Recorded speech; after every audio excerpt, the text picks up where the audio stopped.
नमस्कार दोस्तों।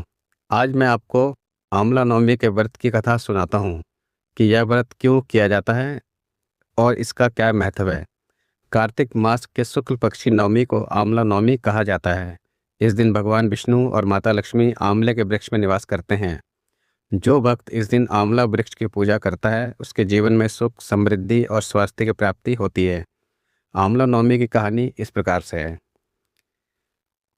एक समय की बात है, एक छोटे से गांव में एक गरीब ब्राह्मण अपनी धर्मपरायण पत्नी के साथ रहता था और दोनों अत्यंत श्रद्धालु थे, परंतु बहुत निर्धन थे। आंवला नवमी का पर्व नजदीक आया तो ब्राह्मण की पत्नी ने कहा, हे स्वामी, इस बार हम आंवला नवमी का व्रत अवश्य करेंगे। शायद हमारे दुखों का अंत हो जाए। परंतु हमारे पास तो कुछ भी नहीं, न फल, न मिठाई, न दीपक का तेल। भगवान को भोग की नहीं, भावना की भावना चाहिए। सच्ची श्रद्धा से पूजा करें तो प्रभु अवश्य प्रसन्न होंगे। रात को जब ब्राह्मण भूखा सो गया तो उसे भगवान विष्णु का स्वप्न आया। प्रभु बोले, भगवान विष्णु स्वर, हे ब्राह्मण विष्णु, कल प्रातःकाले उठकर वन में जाओ। वहाँ जो आंवले का वृक्ष है उसी के नीचे मेरी पूजा करो। मैं उसी में निवास करता हूँ।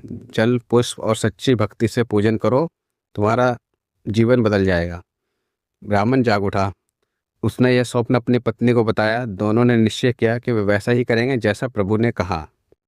अगली सुबह सूरज निकलने से पहले दोनों जंगल पहुँचे। वहाँ एक सुंदर आंवले का वृक्ष था जिसके पत्ते सुनहरी धूप में चमक रहे थे। उन्होंने वृक्ष की जड़ में जल चढ़ाया, फूल अर्पित किए और तुलसी पत्र से पूजा की। दीप जलाया और भगवान विष्णु की आराधना करने लगे और सादगी से पूजा की। पूजा समाप्त होते ही वहाँ एक तेज प्रकाश फैला। आंवले की जड़ से एक सुनहरी कलश प्रकट हुआ जो स्वर्ण मुद्राओं से भरा था और एक दिव्य आवाज गूंजी।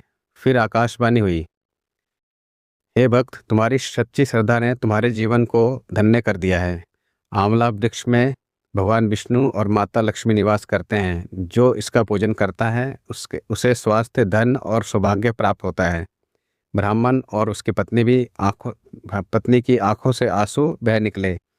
उन्होंने प्रभु को धन्यवाद दिया और उस दिन से हर वर्ष आंवला नवमी का व्रत करने लगे।